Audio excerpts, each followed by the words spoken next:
தமிழகத்திலிருந்து கர்நாடகாவுக்கு சென்று கன்னட திரையுலகில் சூப்பர் ஸ்டார் எனும் அந்தஸ்தை பெற்றவர்தான் ராஜ்குமார். தமிழகத்திற்கு எப்படி ஒரு எம்ஜிஆரோ அதே போலத்தான் கர்நாடக மக்களுக்கு ஒரு ராஜ்குமார். அவருடைய 2 மகன்களும் கன்னடத்தில் மிகப்பெரிய நடிகர்கள். ஒருவர் கடந்த 3 ஆண்டுகளுக்கு முன்பு மாரடைப்பு ஏற்பட்டு இளம் வயதிலேயே மரணமடைந்த புனித் ராஜ்குமார். மற்றொருவர் ஜெயிலர் திரைப்படத்தில் ரஜினியுடன் இணைந்து நடித்த டாக்டர் சிவராஜ்குமார். தம்பி இறந்த கடந்த 3 ஆண்டுகளாக சிவராஜ்குமார் மிகுந்த மன அழுத்தத்தில் இருந்ததாகவும் தற்போது அவருக்கு புற்றுநோய் இருப்பதாகவும் சமீபத்தில் செய்திகள் வெளியாகின. சிவராஜ்குமாரின் தந்தை ராஜ்குமார் மறைந்த போது சொத்துக்களை சரிபாதியாக பிரித்திருக்கிறார்கள். அப்போது என் தந்தை சம்பாதித்த சொத்தில் இருந்து எனக்கு எந்த பங்கும் வேண்டாம், அதை மொத்தமாக அனாதை இல்லங்களுக்கு எழுதி வைத்து விடுங்கள், நான் சினிமாவில் சம்பாதிப்பது மட்டும்தான் என்னுடைய சொத்தாக இருக்க வேண்டும் என கூறிய சிவராஜ்குமார் மீண்டு வர வேண்டும் என அவரது ரசிகர்களும் கர்நாடக மக்களும் தற்போது பிரார்த்தனை செய்து வருகிறார்களாம். பவர் ஸ்டார் சீனிவாசன் ஒரு காமெடி நடிகராக இவரை நம்மில் பல பேருக்கு தெரியும். சந்தானம் நடிப்பில் வெளியான கண்ணா லட்டு திங்க ஆசையா திரைப்படத்தின் மூலம் தனது நகைச்சுவை திறமையை வெளிப்படுத்தி தமிழ் ரசிகர்களிடையே அமோக வரவேற்பை பெற்றார். நடிகராவதற்கு முன்பாக மருத்துவராக பணியாற்றி வந்த டாக்டர் சீனிவாசன் அவர் வசித்து வந்த பகுதியில் பல ஏழைகளுக்கு இலவசமாக மருத்துவ உதவிகளையும் செய்திருக்கிறார். சினிமா மீதிருந்த ஆசை காரணமாக 2010ஆம் ஆண்டு லத்திகா எனும் திரைப்படத்தை தயாரித்து அதில் கதாநாயகனாகவும் நடித்தார். அதில் பல லட்சக்கணக்கான ரூபாயையும் இழந்தார். பிற்காலங்களில் ஒரு காமெடி நடிகராக வலம் வந்த பவர் ஸ்டார் சீனிவாசன் மீது நிதி மோசடி, கடன் பெற்று திருப்பி தராமல் இருந்தது என பல குற்றச்சாட்டுகளால் திகார் சிறையில் அடைக்கப்பட்டிருந்தார் என்பதும் குறிப்பிடத்தக்கது. ஒரு காலத்தில் கோடீஸ்வரனாக வாழ்ந்து வந்த பவர் ஸ்டார் சீனிவாசன் தற்பொழுது சொத்துக்களை எல்லாம் இழந்து அனாதையாக இருப்பதாக மிகுந்த மனவேதனையுடன் குறிப்பிட்டிருக்கிறார். நண்பர்கள் செய்த துரோகத்தால் பணத்தை எல்லாம் இழந்து தற்பொழுது சிறுநீரகமும் செயலிழந்து கடுமையான உடல்நல பாதிப்புடன் கிண்டி அரசு மருத்துவமனையில் அனுமதிக்கப்பட்டுள்ளார் பவர் ஸ்டார் சீனிவாசன்.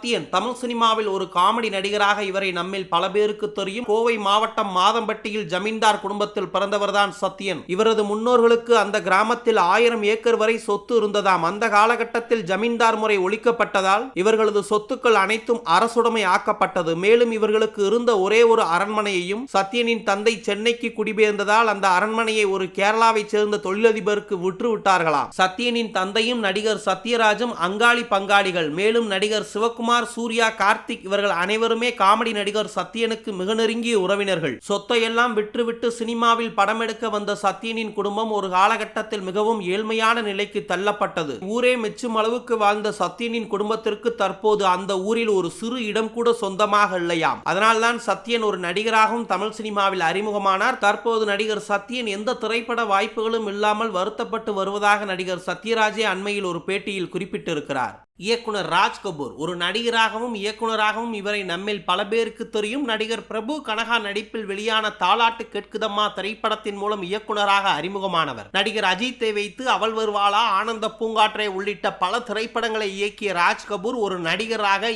அடிதடி, மாயி, வாஞ்சிநாதன் போன்ற பல திரைப்படங்களில் தனது திறமையான நடிப்பை வெளிப்படுத்தி இருக்கிறார். நடிகர் ராஜ் கபூருக்கு ஒரு மகன் மற்றும் 2 மகள்கள் இருந்து வந்த சூழ்நிலையில் அவரது மகன் ஷாருக் கபூரும் மனைவியும் மெக்காவுக்காக புனித பயணம் சென்றிருக்கிறார்கள். ஏற்கனவே மூச்சு திணறல் நோயால் பாதிக்கப்பட்டிருந்த அவரது மகன் மெக்காவுக்கு சென்றிருந்த இடத்தில் கடுமையான சளி மற்றும் மூச்சு திணறலால் பாதிக்கப்பட்டிருக்கிறார். அங்கிருப்பவர்கள் எவ்வளவோ அவரை காப்பாற்ற முயன்றும் 23 வயதேயான ஷாருக் கபூர் கடந்த 2020ஆம் ஆண்டு மரணமடைந்தார். ஒரே மகனின் மறைவால் கடந்த 3 ஆண்டுகளாக நடைபெணமாய் வாழ்ந்து வருவதாகவும் அவன் இல்லாத இந்த உலகத்தில் நாங்கள் எப்படி மகிழ்ச்சியாக வாழப்போகிறோம் என மனவேதனையுடன் குறிப்பிட்டிருக்கிறார் இயக்குனர் ராஜ் கபூர்.